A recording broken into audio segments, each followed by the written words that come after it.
میں کچھ دنوں پہلے ٹیکس لگ گیا, 3-4 کالج کے لڑکے آ گئے, ملاقات. میں نے کہا جی پوچھئے, ایک سوال پوچھنا ہے. میں نے پوچھے امام بخاری بڑے عالم تھے یا نہیں تھے؟ میں نے کہا بہت بڑے عالم تھے. کہتے ہیں پھر ان کی بات کیوں نہیں مانتے, آپ امام حنیفہ کو لیے پھرتے ہیں.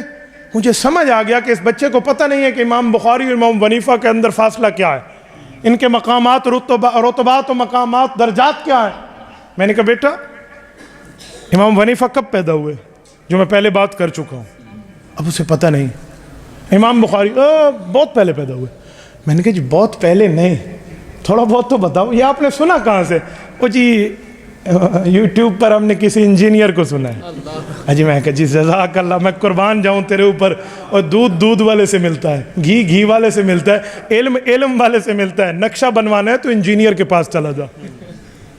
بھائی انجینئر ہو ساتھ عالم بھی ہو, ہمیں کوئی اعتراض نہیں ہے, لیکن صرف انجینئر. حضرت جی پیر ذوالفقار احمد نقشبندی دامت برکاتہم العالیہ پیر بھی ہیں, عالم بھی ہیں, انجینئر بھی ہیں.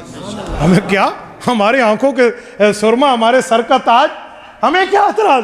لیکن علی مرزا جسٹ انجینئر وداؤٹ عالم ہے, وہ صرف انجینئر ہے. بھائی میں نے کہا میں ذرا اس کی بات کی انجینئرنگ کر دوں, ذرا ادھر آ. میں نے کہا سن, امام بخاری امام حنیفہ سے کتنے سال پہلے آئے ہوں گے؟ میں نے تھوڑا آگے بڑھ کے کہا. کہتے بہت سال پہلے. میں نے کہا اب ذرا توجہ رکھنا, سرچ مار ذرا گوگل پہ, امام بخاری کب پیدا ہوئے اور امام حنیفہ کب فوت ہوئے. کیونکہ ایمان تو گوگل پہ ہوتا ہے نا, تو ہم گوگل ہی تلاش کروا لیتے ہیں. ہم کتابیں دکھائیں تو مولویاں جھوٹ بولے. میں نے کہا گوگل سرچ کرو. گوگل سرچ کیا تو امام بخاری کی پیدائش نکلی 194 ہجری, اور امام ابو حنیفہ کی وفات نکلی 150 ہجری. میں نے کہا 44-45 سال کا فاصلہ ہے. امام ابو حنیفہ کو فوت ہوئے آدھی صدی گزری تھی, پھر امام بخاری پیدا ہوئے.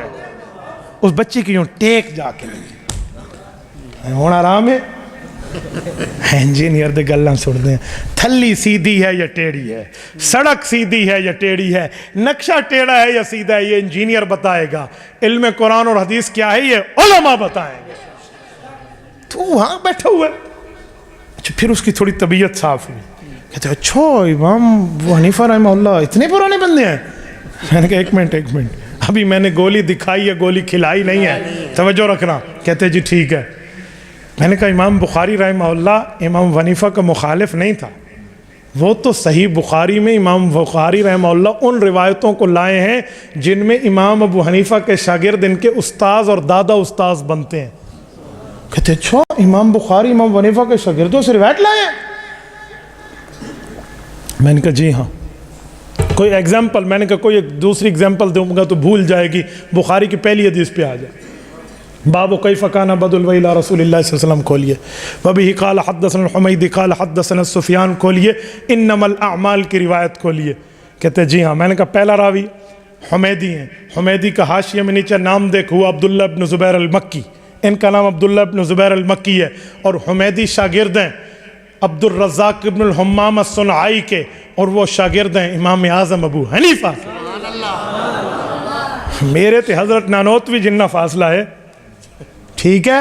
آج کے محدث اور امام شاہ ولی اللہ رحمہ اللہ جتنا فاصلہ ہے, اور خدا کے بندے. اچھا میں نے کہا اگلی بات کروں؟ کہتے جی. میں نے کہا امام بخاری نے جو بخاری ختم کی ہے وہاں امام حنیفہ اور اس کے علاقے کی قدر کتنے کی ہے؟ اچھا وہ کیسے؟ میں نے کہا کھولیے صحیح بخاری کا آخری باب, کتاب التوحید والرد علی الجہمیہ, باب نمبر 93 آخری کھولیے. باب ونضع الموازین القسط لیوم القیامہ وان اعمال بنی آدم وقولهم یوزن, یہ باب کھولیے. آخری روایت دیکھیے. امام بخاری 5 امتی چھٹے اللہ کے رسول کا واسطہ لائے ہیں. وبہ قال حدثنا احمد بن اشکاب قال حدثنا محمد بن فضیل عن عمارۃ بن القعقاع عن ابی زرعۃ عن ابی ہریرہ رضی اللہ تعالیٰ عنہ وعنہم. ایک صحابی ہیں, 4 جو ہیں باقی امتیں ہیں.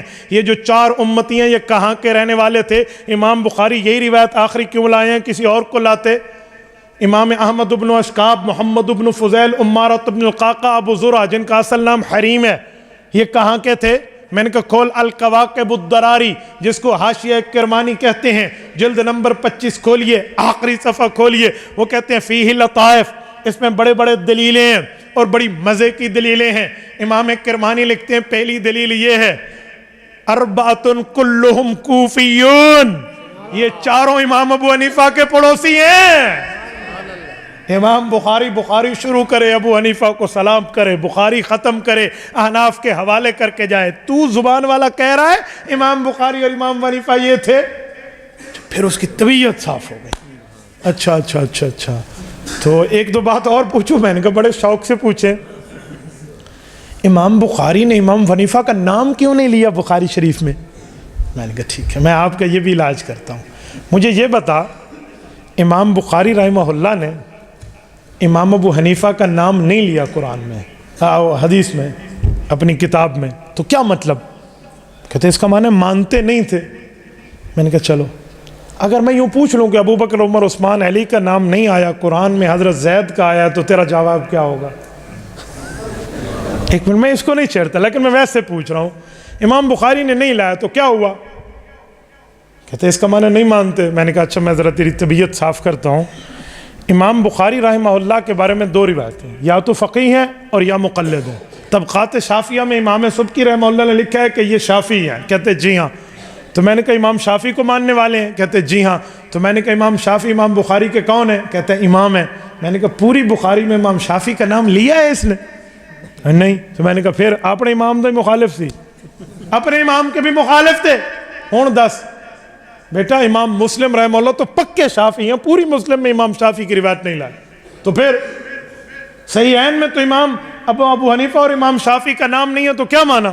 میں نے کہا خدا کے بندے، دوسرے لفظوں امام بخاری بتانا چاہتے ہیں، میں اپنے ہم عصروں کی بات کر رہا ہوں، بڑے بڑے ہوتے ہیں، تیرا دماغ خراب ہے، تجھے سمجھانے کا طرز نہیں آتا۔ تو میری بات کا مطلب یہ ہے مقام ہمارے امام صاحب رحمہ اللہ کا۔ تبارك الذي نزل الفرقان على عبده ليكون للعالمين نذيرا